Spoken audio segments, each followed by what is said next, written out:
Hello everyone, welcome to Nursing fame.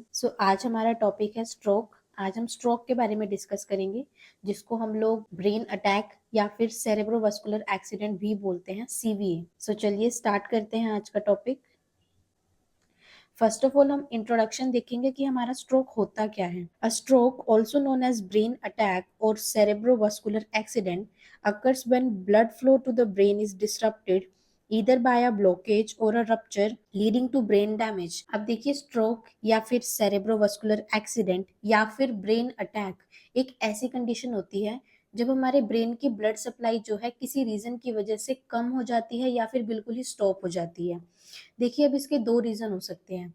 या तो हमारी ब्लड वेसल के अंदर कुछ ऑब्स्ट्रक्शन आ गई है, ब्लॉकेज की वजह से या तो ब्लड सप्लाई रुक गई है ब्रेन की, या फिर दूसरा रीजन हो सकता है कि हमारी ब्लड वेसल कहीं से रप्चर हो गई है, ब्लड वेसल फट गई है, जिसकी वजह से ब्रेन के अंदर जो ब्लड जाना चाहिए वो लीक हो रहा है कहीं ना कहीं। इन दो कंडीशन के अंदर हमारा ब्रेन अटैक हो सकता है कुछ इस तरह से। देखिए, जैसा इस फोटो के अंदर दिखाया हुआ है, यहाँ पर हमारी जो ब्लड वेसल है उसके अंदर यहाँ पे फैट डिपॉजिट हो गया है, जिसकी वजह से ब्लड वेसल का जो ल्यूमन है वो नैरो हो चुका है। देखिए, ये जितना भी येलो कलर का पोर्शन आपको दिख रहा है, ये हमारी ब्लॉकेज कोज कर रहा है, जिसकी वजह से ब्लड हमारा प्रॉपरली जो है फ्लो नहीं कर पा रहा है। या फिर दूसरा रीजन ये हो सकता है कि हमारी जो ब्रेन की ब्लड वेसल है वो कहीं से रप्चर हो गई है, जिसकी वजह से जिस ब्लड को ब्रेन तक जाना चाहिए वो हमारा कहीं ना कहीं लीक कर रहा है।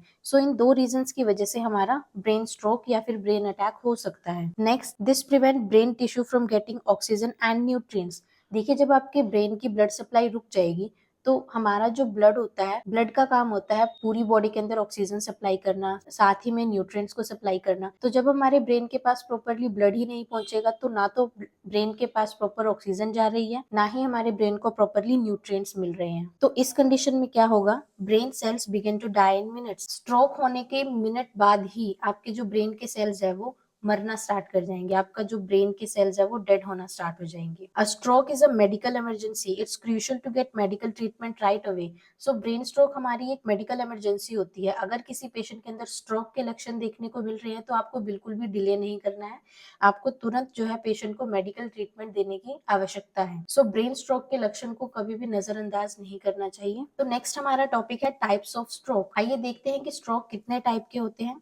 बेसिकली हमारे पास स्ट्रोक दो टाइप का होता है। पहला है ischaemic stroke and second one is haemorrhagic stroke. देखिए, हमने पढ़ा पिछले फोटो के अंदर कि हमारे ब्रेन की ब्लड सप्लाई दो रीजन की वजह से रुक सकती है, या तो ब्लॉकेज की वजह से या फिर हेमरेज की वजह से। तो देखिए, इस्चेमिक स्ट्रोक के अंदर हमारा क्या हो रहा है, ब्लड वेसल के अंदर हमारी ऑब्स्ट्रक्शन हो रही है, ये हमारा एक ब्लड क्लॉट यहाँ पे फंस गया है, जिसकी वजह से हमारा ब्लड प्रॉपर ब्रेन तक नहीं जा पा रहा। एंड नेक्स्ट हेमरेजिक स्ट्रोक के अंदर हमारा क्या हो रहा है, हमारी ब्लड वेसल जो है रप्चर कर गई है, जिसकी वजह से हमारा ब्लड वेसल के अंदर से लीक कर रहा है। हमारे पास ये दो तरह के स्ट्रोक होते हैं, ischaemic stroke and haemorrhagic stroke. Next हम बात करेंगे इस्चेमिक स्ट्रोक के बारे में कि हमारा इस्चेमिक स्ट्रोक एग्जैक्टली होता क्या है। देखिए, this is the most common type of stroke. Mostly patients के अंदर जो स्ट्रोक होता है वो इस्चेमिक स्ट्रोक ही देखने को मिलता है हमें। It happens when the brains blood vessels became narrowed और ब्लॉक्ड। एंड इस्चेमिक स्ट्रोक हमारा दो कंडीशन में होगा, या तो हमारी ब्लड वेसल्स नैरो हो चुकी हैं या फिर वो ब्लॉक हो चुकी हैं। अब देखिए, नैरो कैसे होंगी।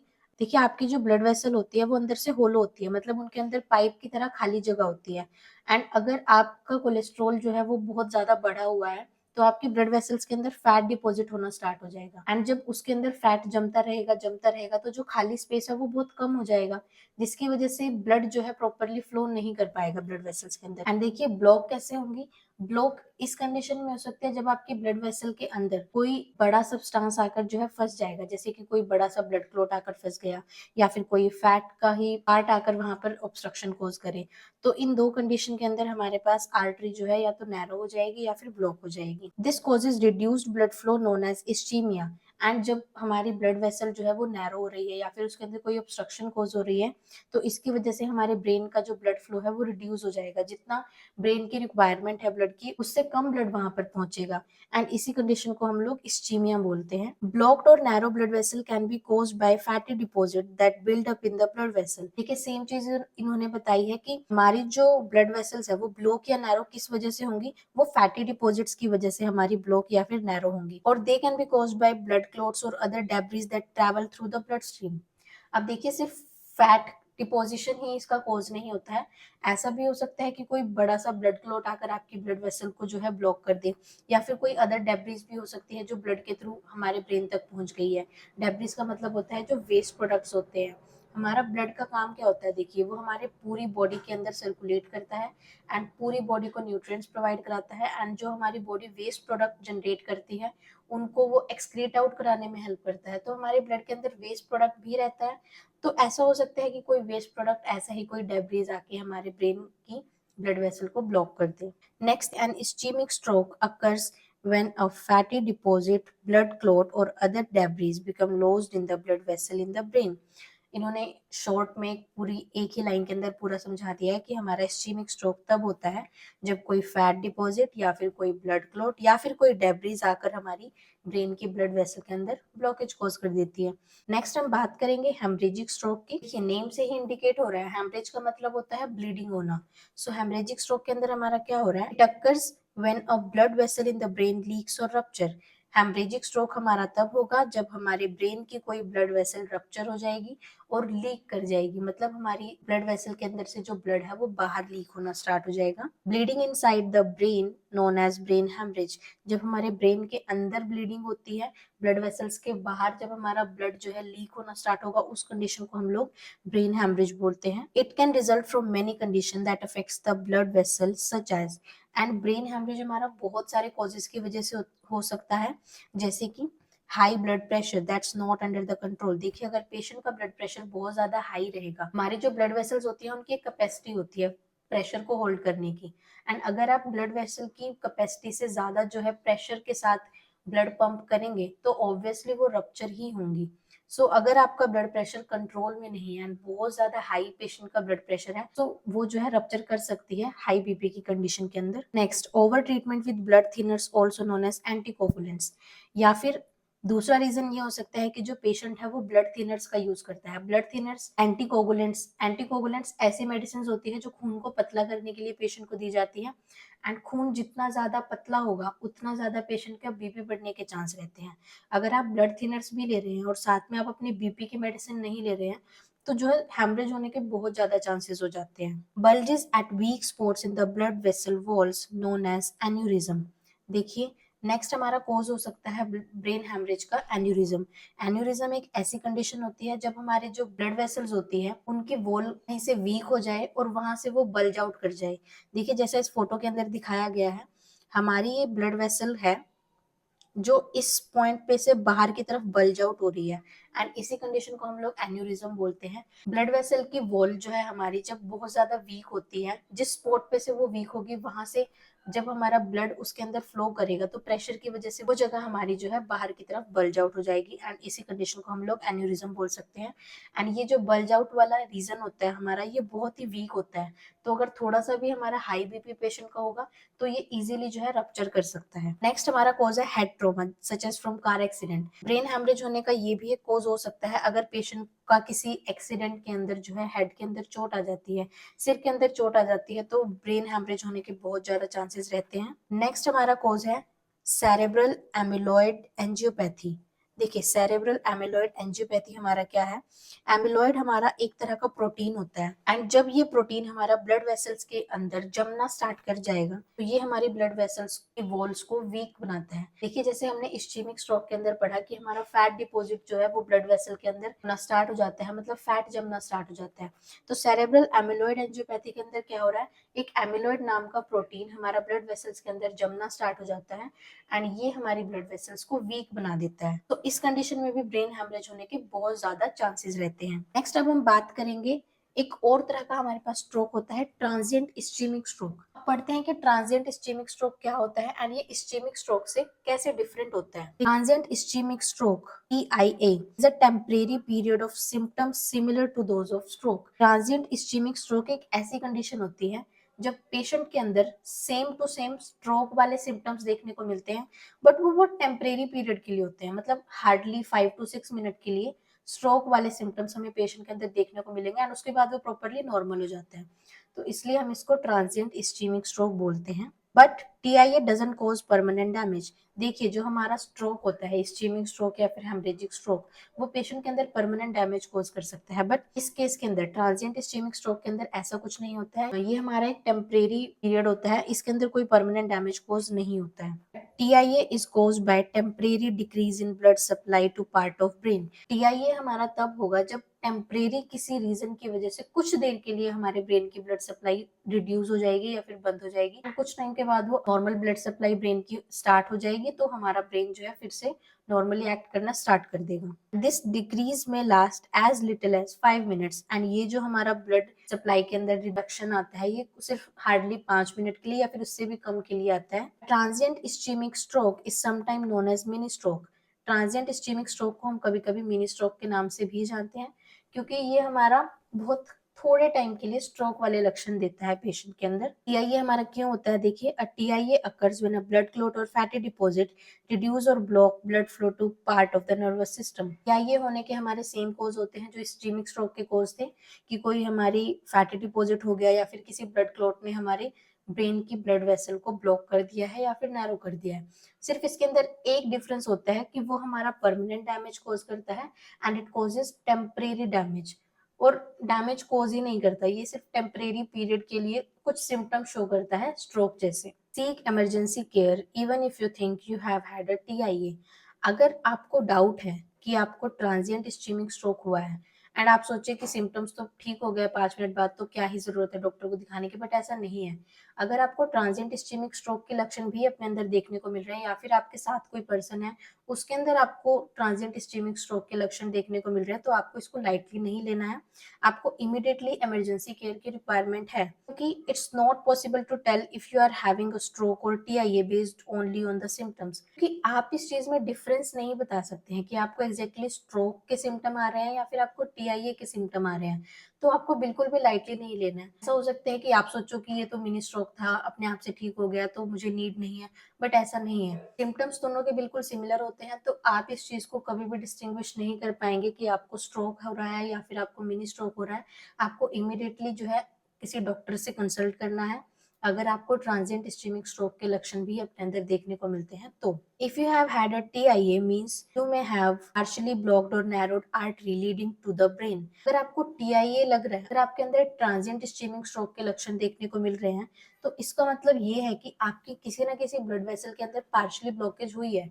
सो आपको इसको लाइटली नहीं लेना है, क्योंकि अगर आपको ट्रांजिएंट इस्चेमिक स्ट्रोक हुआ है तो बहुत ज्यादा चांसेस बढ़ जाते हैं कि आपको आने वाले कुछ टाइम के बाद स्ट्रोक भी हो सकता है, ब्रेन अटैक भी हो सकता है। Having a TIA increases your risk of having stroke later. Same line इन्होंने बताई है कि अगर आपको TIA हुआ है, ये आपके स्ट्रोक के रिस्क को बढ़ा देता है, तो आपको जो है बिल्कुल भी लाइटली नहीं लेना है इसके सिम्टम्स को। आपको तुरंत किसी मेडिकल प्रोफेशनल को दिखाना है, आपको इसका इमरजेंसी ट्रीटमेंट लेने की रिक्वायरमेंट है। नेक्स्ट अब हम बात करेंगे कि स्ट्रोक के कॉजेज क्या है हमारे पास। तो देखिए सिंपली दो तरह के स्ट्रोक हैं, तो दो ही तरह के हमारे कॉजेज होंगे। इस्चेमिक स्ट्रोक जो है हमारा वो तब होगा जब हमारी ब्रेन की आर्टरीज ब्लॉक्ड हो जाएंगी, एंड ब्लॉक होने का रीजन हमने पढ़ लिया, कोई ब्लड क्लॉट हो सकता है, फैट डिपॉजिट हो सकता है, डैब्रीज डिपोजिशन हो सकता है। सेकेंड टाइप हमारा है हेमरेजिक स्ट्रोक, तो इसका हमारा एक ही कॉज है कि हमारी जो ब्लड वेसल है वो लीक कर जाएगी। बट ब्लड वेसल लीक करने के बहुत सारे रीजन हो सकते हैं जो हमने पढ़े हैं, high blood pressure, cerebral amyloid angiopathy and weakening of blood vessels. ठीक है, तो ये हमारे कुछ कॉजेज थे स्ट्रोक के। नेक्स्ट अब हम बात करेंगे साइन एंड सिम्टम्स की, जो सबसे मेन है, जो आपको पता होने ही चाहिए। Treatments are most effective when given soon after a stroke begins. देखिए अगर आपको स्ट्रोक हुआ है या फिर आपके किसी साथ वाले को स्ट्रोक हुआ है, तो अगर आप उसको इमीडिएट केयर प्रोवाइड करा देते हैं तो ये बहुत ज्यादा इफेक्टिव होगा उनके लिए, क्योंकि जब स्ट्रोक के लक्षण शुरू होते ही आप किसी पेशेंट को ट्रीटमेंट दिला देते हैं तो बहुत सारे चांसेस है कि आप उसको किसी कॉम्प्लिकेशन से प्रिवेंट कर सकते हैं। बट अगर आप वेट करेंगे कि नहीं ऐसे ही ठीक हो जाएगा, अगर आप इस चीज को नेग्लेक्ट करेंगे तो बहुत ज्यादा चांसेस है कि पेशेंट को जो है कोई बड़ी कॉम्प्लिकेशन या फिर कोई बड़ी प्रॉब्लम हो सकती है। If you or someone you are with may be having a stroke, pay attention to the time the symptoms begin। देखिए अगर आपको खुद को या फिर आप किसी पर्सन के साथ में हो उसके अंदर आपको स्ट्रोक के लक्षण देखने को मिलते हैं, तो आपको अटेंशन पे करना है, आपको जो है इमीडिएटली इमरजेंसी केयर के अंदर पेशेंट को लेके जाना है। अब स्ट्रोक के हमारे कौन कौन से सिम्टम्स हो सकते हैं जिसको आप पहचान सकते हो। Speaking and understanding what others are saying. देखिए जो भी पेशेंट को स्ट्रोक होगा उसके अंदर क्या होगा, एकदम से वो जो है उसको बोलने में प्रॉब्लम होने लगेगी एंड वो ये भी नहीं समझ पाएगा कि सामने वाला क्या कह रहा है। मतलब उस पेशेंट की जो स्पीच है या फिर उसकी जो अंडरस्टैंडिंग लेवल है वो एकदम से रिड्यूस हो जाएगा। Person having a stroke may be confused, slur words or may not be able to understand speech। जिस पेशेंट को स्ट्रोक होगा उस पेशेंट वो पेशेंट जो है वो बहुत ज्यादा कंफ्यूज्ड सा हो जाएगा, उसके जो वर्ड्स है वो क्लियर नहीं निकलेंगे, स्लर्ड स्पीच हो जाएगी, मतलब जैसे तोतला बोलना जिसे बोलते हैं, या फिर वो जो पेशेंट है वो आपकी बात को भी नहीं समझ पाएगा। Numbness, weakness, or paralysis in the face, arm, or leg. This often affects just one side of the body. The person can try to raise both arms over the head. If one arm begins to fall, it may be a sign of stroke, and also one side of mouth may droop while trying to smile. दूसरा लक्षण हमें patient के अंदर क्या देखने को मिलेगा, patient की बॉडी के एक साइड में, मोस्टली एक ही साइड को यह स्ट्रोक अफेक्ट करता है, पेशेंट की बॉडी के किसी एक साइड में पैरालिसिस आपको देखने को मिल सकता है। पेशेंट का जो फेस है एक साइड का वो जैसे लटकना जिसे बोलते हैं ना, फेस एकदम लटक जाएगा एक साइड से, फेस ड्रूपिंग होना स्टार्ट हो जाएगी। आप चेक करने के लिए क्या कर सकते हैं, आप पेशेंट को बोलेंगे कि वो अपने दोनों हाथों को सिर से ऊपर उठाए। तो अगर पेशेंट को स्ट्रोक होगा तो पेशेंट की बॉडी का एक साइड का जो हिस्सा है या फिर पेशेंट का जो एक हाथ है वो अपने आप नीचे की तरफ गिरना स्टार्ट हो जाएगा, पेशेंट जो है अपने हाथ को प्रॉपरली होल्ड नहीं कर पाएगा।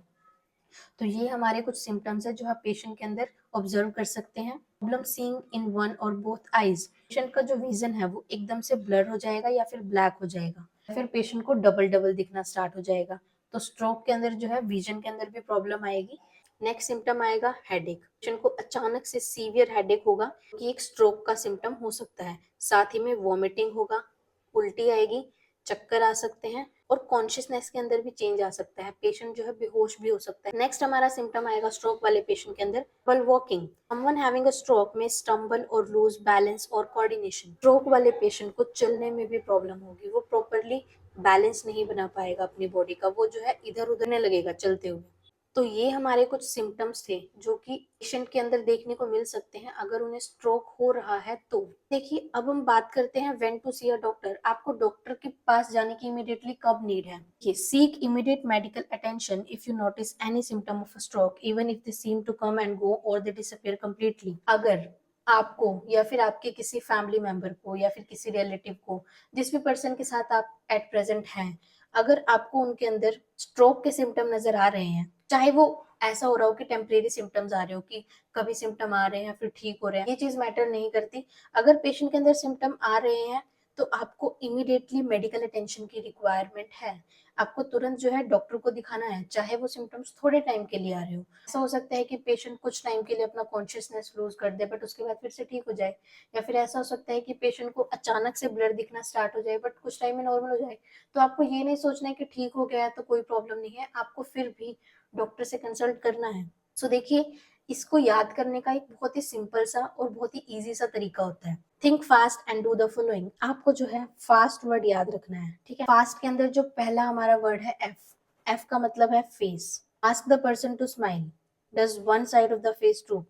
आपको फेस से ये याद रखना है कि सबसे पहले आप पेशेंट को बोलेंगे कि वो स्माइल करे, एंड जब पेशेंट स्माइल करेगा तो आपको इस चीज पर ध्यान देना है कि पेशेंट के फेस का कोई एक साइड ड्रूप कर रहा है क्या, नीचे की तरफ लटक रहा है क्या। Next thing is arm, ask the person to raise both arm, does one arm drift downward or is one arm unable to rise। लेकिन आपको जो है पेशेंट को ये बोलना है कि वो अपने दोनों हाथ को ऊपर उठाए। चीज के अंदर आपको ये नोटिस करना है कि क्या पेशेंट का एक हाथ अपने आप नीचे की तरफ आ रहा है या फिर पेशेंट अपना एक तरफ का जो हाथ है वो उठा ही नहीं पा रहा है। नेक्स्ट, एस फॉर स्पीच, ये ask the person to repeat a simple phrase, is this person speech blurred or different from usual। आपको जो है पेशेंट को एक सिंपल सा फ्रेज जो है बोलने के लिए देना है। सिंपल फ्रेज मतलब आप उनको सिंपली ये बोलोगे कि आप ये बोलिए कि मेरा नाम ये है, एंड आपको बोलना है कि वो इस चीज को रिपीट करें। तो आपको ये नोटिस करना है कि क्या वो नॉर्मली बोल रहे हैं या फिर उनकी स्पीच के अंदर पहले से कुछ आपको अलग नजर आ रहा है कि आप क्लियरली समझ नहीं पा रहे हैं उनकी बात को। टी स्टैंड्स फॉर टाइम, अगर आपको पेशेंट के अंदर ये फेस ड्रूपिंग, ये आर्म ड्रिफ्ट होना, स्पीच प्रॉब्लम लग रही है, then it's time to call emergency. अगर आपको ये तीन चीजें पेशेंट के अंदर पॉजिटिव नजर आ रही है तो it means patient is having stroke. आपको जो है तुरंत इमरजेंसी केयर पेशेंट को देनी है, आपको इमरजेंसी कॉल लगाना है एंड आपको तुरंत पेशेंट को डॉक्टर के पास लेके जाना है। दोबारा हम इसको एक बार समझते हैं। फास्ट, आपको जो है फास्ट याद रखना है, F for face drooping, कुछ इस तरह से जैसा फोटो के अंदर दिखाया हुआ है। हमें देखना है कि पेशेंट की एक साइड की फेस जो है वो नीचे की तरफ ड्रूप तो नहीं कर रही है। सेकेंड इज आर्म वीकनेस, आपको देखना है कि पेशेंट अपना एक हाथ जो है प्रॉपरली ऊपर नहीं उठा पा रहा है, या फिर उठा पा रहा है तो वो अपने आप ही नीचे आ रहा है, वो उसको ऊपर नहीं रख पा रहे हैं हाथ को। थर्ड वन, स्लर्ड स्पीच या फिर स्पीच डिफिकल्टी, आपको ये चीज देखनी है कि पेशेंट जो है प्रॉपरली बात कर पा रहे हैं या नहीं, प्रॉपरली बोल पा रहे हैं या नहीं। अगर तीनों चीजें प्रेजेंट हैं पेशेंट के अंदर, अगर ये तीनों ही चीज पेशेंट की प्रॉब्लम में है, then it's time to call emergency, time is critical. इस तरह से आप जो है खुद को और अपने साथ वालों को बचा सकते हैं स्ट्रोक होने से या फिर किसी कॉम्प्लिकेशन के होने से। Don't wait to see if symptoms stop, every minute counts. The longer the stroke goes untreated, the greater the potential for brain damage and disability. आपको सिम्टम्स के ठीक होने का वेट बिल्कुल नहीं करना है, हर मिनट कीमती होता है इस कंडीशन में। जितना ज्यादा आप स्ट्रोक को रहने देंगे, जितने लंबे समय के लिए आप इसके सिम्टम्स को चलने देंगे, उतना ही ज्यादा पेशेंट को फर्दर ब्रेन डैमेज होने के चांसेस बढ़ जाएंगे। अब नेक्स्ट हम बात करते हैं रिस्क फैक्टर्स की। कौन कौन से ऐसे फैक्टर्स हैं जो आपके स्ट्रोक के चांसेस को बढ़ा देते हैं? ये बहुत सारे ऐसे फैक्टर्स होते हैं जो आपके स्ट्रोक के रिस्क को बढ़ा देते हैं। Potentially treatable stroke risk factors include, and ऐसे बहुत सारे फैक्टर्स हैं जिनको आप कंट्रोल में रख सकते हैं, ठीक है, जिनको आप ठीक कर सकते हैं एंड अपने आप को आप स्ट्रोक होने से बचा सकते हैं। First one is lifestyle factors. आपको जो है अपने कुछ लाइफस्टाइल मॉडिफिकेशंस करनी है, एंड अगर आप अपने लाइफस्टाइल के अंदर चेंजेस लेके आएंगे तो आप डेफिनेटली अपने आप को या फिर अपने फैमिली मेंबर्स को प्रिवेंट कर सकते हैं from having a stroke.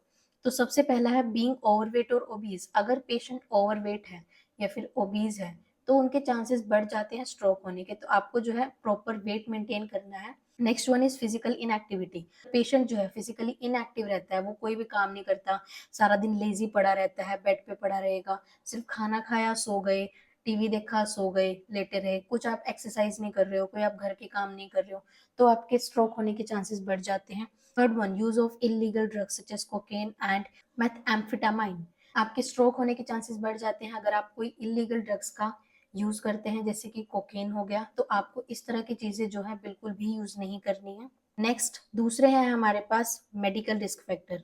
Medical risk factor के अंदर क्या क्या चीजें आप अपने कंट्रोल में रख सकते हैं जिससे आप अपने आप को स्ट्रोक होने से बचा सकते हैं। पहला है हाई ब्लड प्रेशर। आपको अपना और अपने फैमिली मेंबर्स का बीपी कंट्रोल में रखना है। हाई बीपी की वजह से ब्रेन हैमरेज होने के चांसेस होते हैं, तो आपको अपना ब्लड प्रेशर जो है कंट्रोल रखना है। नेक्स्ट, सिगरेट स्मोकिंग और सेकेंड हैंड स्मोक एक्सपोजर। आपको सिगरेट स्मोकिंग नहीं करनी है, एंड अगर कोई आपके साथ में भी स्मोकिंग कर रहा है तो आपको उस जगह पे भी नहीं रहना है, क्योंकि सेकेंडरी स्मोकर तो आप फिर भी बन रहे हैं, नुकसान तो आपको भी हो रहा है, चाहे उन जितना ना हो रहा हो बट थोड़ा बहुत तो आपको भी नुकसान है अगर आप किसी सिगरेट स्मोकिंग वाले पेशेंट के साथ में, किसी सिगरेट स्मोकिंग वाले पर्सन के साथ में बैठेंगे तो। Third one, high cholesterol. आपको अपना कोलेस्ट्रॉल नॉर्मल रखना है। अगर आपके ब्लड के अंदर कोलेस्ट्रॉल का लेवल ज्यादा होगा तो आपकी ब्लड वेसल्स के अंदर फैट डिपॉजिट होने के चांसेस बढ़ जाते हैं। Next, diabetes. पेशेंट को जो है अपनी शुगर कंट्रोल में रखनी है, क्योंकि शुगर वाले पेशेंट को भी स्ट्रोक होने के चांसेस बढ़ जाते हैं। नेक्स्ट फैक्टर है हमारे पास cardiovascular diseases including heart failure, heart defects, heart infection और irregular heart rhythm such as arterial fibrillation. तो ये आपको अपनी कार्डियोवास्कुलर एक्टिविटी को भी नॉर्मल रखना है। आपको जो है अपनी हार्ट प्रॉब्लम्स अगर आपको हैं तो आपको उनकी प्रॉपर मेडिसिन लेनी है, प्रॉपर ट्रीटमेंट लेना है, क्योंकि अगर आपको किसी तरह की कोई कार्डियोवास्कुलर डिसीज होगी तो आपके ब्रेन स्ट्रोक के चांसेस बढ़ जाते हैं इस कंडीशन में भी। नेक्स्ट, पर्सनल और फैमिली हिस्ट्री ऑफ स्ट्रोक। अगर आपकी फैमिली में स्ट्रोक की हिस्ट्री है तो बहुत ज्यादा चांसेस रहते हैं कि आपको भी वो लेटेस्ट स्टेज के अंदर हो सकता है। इन कंडीशंस के अंदर आपको जो है अपना बचाव करना है, आपको ये सारी चीजें जितनी आप कंट्रोल में रख सकती है उतनी कंट्रोल में रखनी है, तो इससे आप अपने आप को और अपने फैमिली मेंबर्स को जो है स्ट्रोक होने से बचा सकते हैं। Other factor associated with higher risk of stroke include, इसके अलावा भी कुछ ऐसे फैक्टर्स होते हैं जो आपके स्ट्रोक के रिस्क को बढ़ा देते हैं, जैसे कि एज। पीपल एज 55 और older have higher risk of stroke than do younger people. Age के साथ भी स्ट्रोक होने के चांसेस बढ़ जाते हैं। 55 की एज के बाद स्ट्रोक होना बहुत कॉमन हो जाता है ओल्ड एज पीपल के अंदर age compare to young person. Next is race और एथनिसिटी। अफ्रीकन अमेरिकन जो है हमारे, वो हायर रिस्क पे रहते हैं of having stroke than people of other race do. Next, sex. Men have higher risk of stroke than do women. Males जो होते हैं वो फीमेल के कंपैरिजन में ज्यादा रिस्क पे रहते हैं for having stroke. Next one is hormones. Taking birth control pills or hormone therapy that include estrogen can increase risk. अगर आप किसी तरह की कोई हार्मोन थेरेपी ले रहे हैं या फिर आप फीमेल्स की हम बात करें तो अगर आप बर्थ कंट्रोल पिल्स का यूज कर रहे हैं तो आपके स्ट्रोक के चांसेस बढ़ जाते हैं, क्योंकि इस तरह की पिल्स जो है वो एस्ट्रोजन के लेवल को इंक्रीज करती है। एस्ट्रोजन एक फीमेल हार्मोन होता है एंड इस हार्मोन के बढ़ने की वजह से आपके स्ट्रोक के चांसेस बढ़ जाते हैं। हम बात करेंगे क्या क्या कॉम्प्लिकेशंस हो सकती हैं स्ट्रोक वाले पेशेंट के अंदर। Stroke can sometime cause temporary और परमानेंट डिसेबिलिटी। स्ट्रोक की वजह से कभी कभी टेम्परेरी डिसेबिलिटी हो सकती है एंड कभी कभी वो परमानेंट डैमेज भी कॉज कर सकता है। Complication depend on how long the brain lakhs blood flow and which part is affected. And complication हमारी इस चीज के ऊपर डिपेंड करती है कि आपका जो ब्रेन स्ट्रोक था वो कितने टाइम के लिए हुआ एंड उसने आपके ब्रेन के किस पार्ट को अफेक्ट किया, क्योंकि हमारे ब्रेन के जो डिफरेंट डिफरेंट पार्ट होते हैं वो डिफरेंट डिफरेंट फंक्शनिंग के लिए रिस्पॉन्सिबल होते हैं। तो जिस पार्ट को स्ट्रोक ने अफेक्ट किया वही आपकी जो फंक्शनिंग है अफेक्ट होगी। सो देखिए, कॉम्प्लिकेशंस में include loss of muscle movement known as paralysis. You may become paralyzed on one side of the body, or you may lose control of certain muscle, such as those on the side of the face or one arm. देखिए, complication क्या क्या हो सकती है। Loss of muscle movement, आप अपनी muscle का movement का जो कंट्रोल है वो खो देंगे, ठीक है, जिसको हम पैरालिसिस भी बोलते हैं। स्ट्रोक के अंदर ये बहुत कॉमन कॉम्प्लिकेशन होती है कि पेशेंट को बॉडी के किसी एक हिस्से में या फिर कभी कभी पूरी बॉडी के अंदर ही पैरालिसिस हो जाता है। उसका पूरी बॉडी का जो मसल मूवमेंट है वो स्टॉप हो जाता है। पेशेंट खुद से अपने मसल मूवमेंट को कंट्रोल ही नहीं कर पाएगा। Next one is trouble talking or swallowing. A stroke might affect the muscles in the mouth and throat. This can make it hard to talk clearly, swallow or eat. Also may have trouble with language, including speaking or understanding speech, reading or writing. देखिए, stroke की वजह से आप अपने mouth और अपने throat की muscle का कंट्रोल भी खो देंगे, जिस वजह से आपको जो है बोलने में प्रॉब्लम होगी। कुछ भी आप खा पी नहीं पाएंगे, कुछ भी आप बोल नहीं पाएंगे, आप जो है दूसरों की बात भी नहीं समझ पाएंगे। आपका जो है थिंकिंग एंड अंडरस्टैंडिंग लेवल भी अल्टर हो जाएगा if you are having a stroke. Next complication हमारे पास आती है मेमोरी लॉस और trouble thinking. Many people who have had stroke experience some memory loss. बहुत सारे पेशेंट्स के अंदर जिनको स्ट्रोक होता है मेमोरी लॉस भी अक्कर हो जाता है। पेशेंट की जो है कुछ समय की याददाश्त जो है वो चली जाएगी एंड बाकी पेशेंट्स के अंदर जो है थिंकिंग अफेक्ट होगी, उनका रीजनिंग, उनका जजमेंट का तरीका एंड उनकी अंडरस्टैंडिंग सारी चीज अफेक्ट हो जाएंगी। पेशेंट जो है बिल्कुल ही चेंज हो जाएगा, जो भी उसका अंडरस्टैंडिंग लेवल था, जो भी उनकी थिंकिंग थी वो बिल्कुल चेंज हो जाएगी। Next complication is emotional symptom. Stroke वाले पेशेंट के जो है इमोशंस भी अफेक्ट होंगे। वो पेशेंट अपने इमोशंस को कंट्रोल नहीं कर पाएगा एंड समटाइम पेशेंट्स को डिप्रेशन भी हो जाता है। Next symptom is pain. Pain, numbness, or other feeling may occur in the part of the body affected by stroke. If a stroke causes you to lose feeling in the left arm, you may develop a tingling sensation in that arm. देखिए, stroke की वजह से जो body part हमारा effect हुआ है, जिस side की बॉडी हमारी इफेक्ट हुई है, उन एरियाज के अंदर, उस बॉडी पार्ट के अंदर आपको पेन हो सकता है, नंबनेस हो सकती है एंड टिंगलिंग सेंसेशन, मतलब सनसनाहट सी अजीब सी महसूस होगी। सुन हो रहेगा वो हिस्सा एंड वहां पर पेन हो सकता है। Next is changes in behaviour and self care. Stroke वाले पेशेंट का जो बिहेवियर है वो पहले से चेंज हो जाएगा एंड पेशेंट जो है अपने खुद की सेल्फ केयर भी नहीं कर पाएगा, वो दूसरों के ऊपर डिपेंड हो जाएगा। तो ये थी हमारी कुछ कॉम्प्लिकेशन स्ट्रोक की। नेक्स्ट अब हम बात करते हैं प्रिवेंशन के बारे में। देखिए, आप स्ट्रोक से खुद को कैसे बचा सकते हैं। You can take some steps to prevent a stroke. आप अपने आप को या फिर अपने फैमिली मेंबर्स को स्ट्रोक से बचाने के लिए कुछ स्टेप्स फॉलो कर सकते हैं, जैसे कि आप अपने हाई ब्लड प्रेशर को कंट्रोल में रख सकते हैं। नेक्स्ट, आप अपनी डाइट के अंदर जो है कोलेस्ट्रॉल और फैट का लेवल कम कर सकते हैं। आपको जो है फैट फ्री डाइट लेनी है जितना हो सके। Quit tobacco use. आपको जो है किसी भी तरह की कोई सिगरेट, स्मोकिंग, तंबाकू, कोकेन, किसी भी तरह की कोई इलीगल ड्रग, कुछ भी ऐसा यूज नहीं करना है। अगर आप यूज करते हैं तो आज ही छोड़ दीजिए, वरना आपको स्ट्रोक होने के चांसेस बहुत ज्यादा बढ़ जाएंगे। Next is manage diabetes. आपको अपनी डायबिटीज कंट्रोल में रखनी है। Maintain a healthy weight. आपको जो है अपना वेट कंट्रोल में रखना है, आपको ओवर वेट नहीं होना है। Eat a diet rich in fruit and vegetable. आपको जो है हेल्दी डाइट लेनी है, आपको फ्रूट्स और वेजिटेबल्स का इंटेक ज्यादा करना है। आपको एक्सरसाइज रेगुलरली, आपको जो है रेगुलरली एक्सरसाइज करनी है, आपको ऐसे लेजी की तरह नहीं पड़े रहना है। Drink alcohol in moderation if at all. ये पहले तो डू नॉट ड्रिंक, आपको ड्रिंक करना ही नहीं है, बट अगर आप जो है इस चीज के हैबिचुअल हो चुके हैं तो आपको इसको बहुत कम अमाउंट में लें। Next, don't use illicit drugs such as cocaine and methamphetamine. हमने सेम चीज डिस्कस कर ली है कि आपको किसी तरह का कोई तंबाकू, सिगरेट, स्मोकिंग, अल्कोहल, कोई भी इलीगल ड्रग कुछ भी यूज नहीं करना है। सो ये कुछ हमारे तरीके थे जिनसे आप खुद को बचा सकते हैं स्ट्रोक होने से। नेक्स्ट हम बात करेंगे प्रिवेंटिव मेडिसिन के बारे में कि किस तरह के मेडिसिन को हम स्ट्रोक के कंडीशन के अंदर यूज करते हैं। You have had an ischemic stroke or TIA, you may need medicine to help lower your risk of having another stroke. अगर आपको स्ट्रोक हुआ है या फिर आपको ट्रांजिएंट इस्चेमिक स्ट्रोक के सिम्टम्स हुए हैं तो किस तरह की मेडिसिन जो है पेशेंट को दी जा सकती है ताकि उनका नेक्स्ट स्ट्रोक का जो रिस्क है वो कम हो जाए। These medicines may include first is anti-platelet drugs।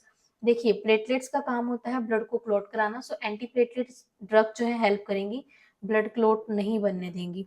So antiplatelet drugs के अंदर हमारे पास मोस्ट कॉमन जो ड्रग हम यूज करते हैं वो है एस्पिरिन।